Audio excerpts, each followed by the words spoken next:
और इन नए काले अंग्रेजों को इस लूट की व्यवस्था से बाहर करें। ये एक रास्ता है। एक और रास्ता है दूसरा, कि हम सब कुछ ना करें, खामोश बैठे रहें।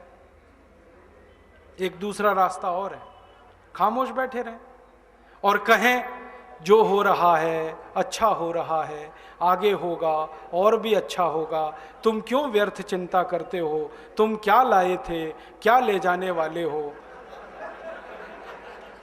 ये दूसरा रास्ता है। हाँ, और इस रास्ते पर हमको भटकाने वाले 10-20 नहीं है, सैकड़ों लोग हैं, रोज आते हैं और माला पकड़ा देते हैं कि राम राम राम राम, राधे राधे राधे राधे, राम राम राम राम, राधे राधे, बस यही करो देश तो ठीक हो जाएगा। और ज्यादा उनसे तर्क करो तो कहने लगे तुम क्यों व्यर्थ चिंता करते हो, तुम क्या लाए थे, क्या ले जाओगे, जो हो रहा है अच्छा हो रहा है, देश लुट रहा है अच्छा हो रहा है, आगे लुटेगा और अच्छा होगा। वो हमको समझाते हैं और इसी को धर्म कहते हैं, इसी को धर्म कहते हैं। और आजकल धर्म के व्यापार करने वालों की बाढ़ आई हुई है। हाँ, बहुत बड़ी फौज खड़ी हुई है उनकी। एक आया राम की कथा कहेगा 10 करोड़ लेके जाएगा, दूसरा कृष्ण की कथा कहेगा वो 15 करोड़ लेके जाएगा। और आप जैसे भोले भाले मूर्ख लोग डालते हैं उनके पात्रों में, ले जा भाई। ये बापू नहीं है, डाकू हैं। बापू नाम तो शर्म आती है कहते हुए। कहीं से 10 करोड़ लूटो, कहीं से 20 करोड़, कहीं से 25 करोड़। और आप लोगों की मजबूरी है कि काले धन का करें क्या, इनकम टैक्स वाले पकड़ते हैं तो ये बापुओं को देते रहते हो आप, क्या करें उसका। और ये बापू लोग हमें सिखाते रहते हैं जो हो रहा है अच्छा हो रहा है। वाह वाह, मैंने देखा है क्या क्या पाखंड और नौटंकी चलता है। भगवान राम की कथा कहने आते और भगवान राम की जिंदगी के वो प्रसंग कभी नहीं सुनाते जो हम में वीरता पैदा करें, जो साहस पैदा करें। राम की जिंदगी में बहुत सारा हिस्सा साहस का है, वीरता का है।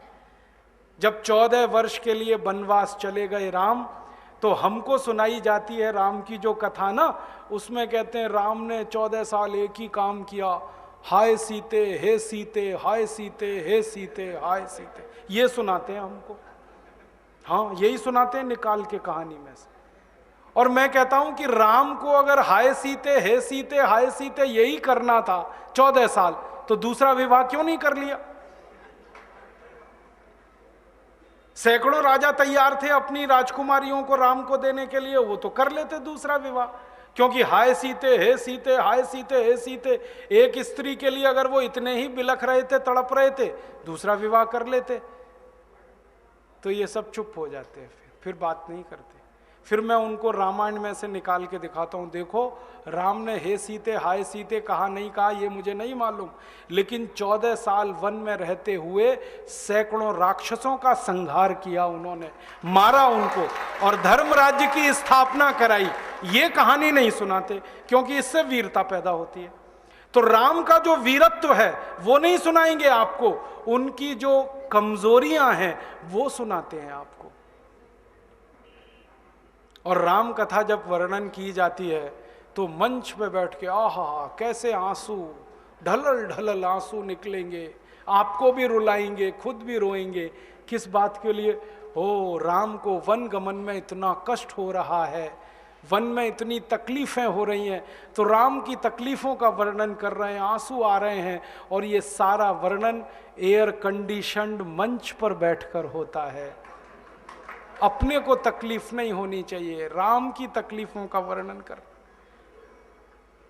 एयर कंडीशन मंच चाहिए, एयर कंडीशन घर चाहिए रहने के लिए, एयर कंडीशन कार चाहिए और चार्टर्ड प्लेन चाहिए आने और जाने के लिए, तब राम की कथा सुनाई जाएगी।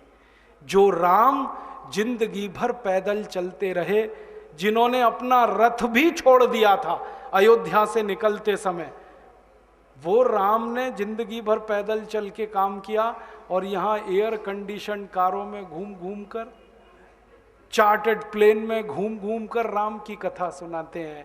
वो कथा वथा नहीं है, वो उद्योग है, व्यापार है, बिना टैक्स का। और मुझे बहुत शर्म है ये कहते हुए, समय आने पर प्रमाण से बात करूंगा कि राम कथा कहने वाले ब्लैक मनी को व्हाइट मनी करने के काम में लगे हुए एजेंट हैं, और इससे ज्यादा कुछ नहीं है।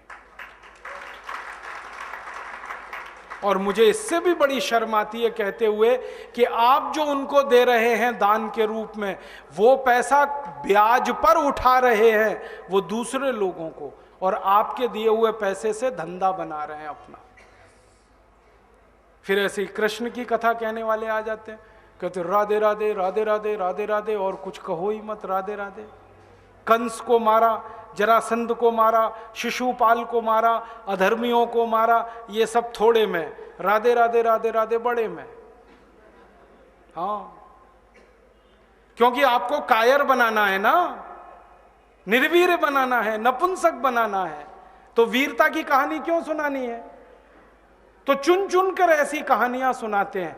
और मैं आपको बहुत गंभीर बात कह रहा हूं कि ये सारे हमारे देश में जो पाखंडी लोग हैं ना, राम और कृष्ण की कथा कहने वाले, ये सरकारों के साथ मिले हुए हैं, क्योंकि सरकारों ने इनको एक कान में मंत्र फूंका है, तुम लोगों का ध्यान इस तरफ भटकाते रहो ताकि कोई महंगाई के खिलाफ न लड़े, गरीबी के खिलाफ न लड़े, बेरोजगारी के खिलाफ न लड़े, अत्याचार के खिलाफ न लड़े, वो डूबा रहे राधे राधे राधे राधे राम राम राम राम, बस इसी में।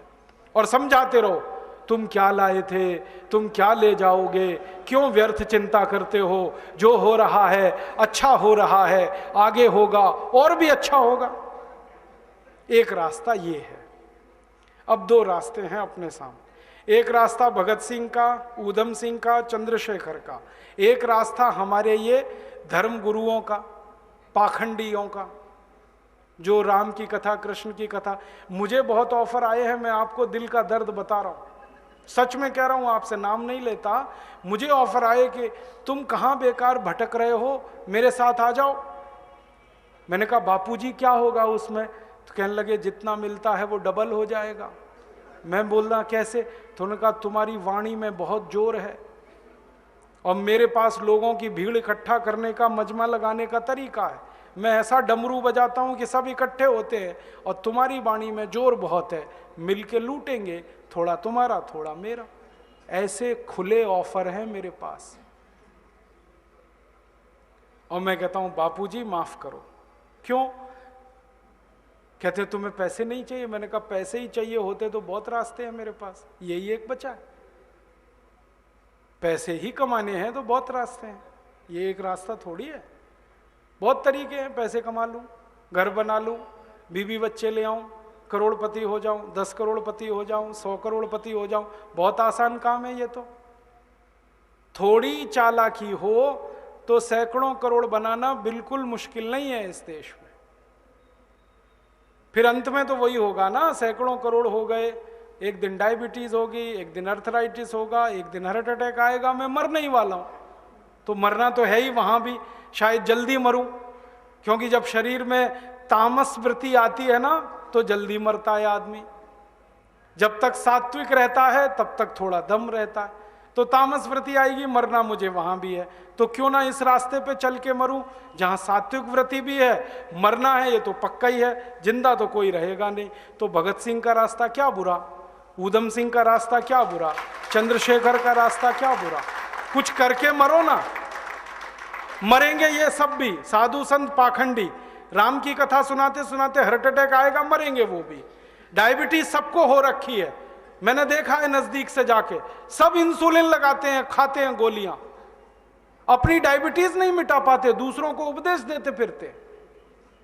ब्लड प्रेशर सबको बढ़ा हुआ है, क्योंकि ये जो काला धन है ना, इसका हिसाब किताब करने में बीपी ही बढ़ने वाला है।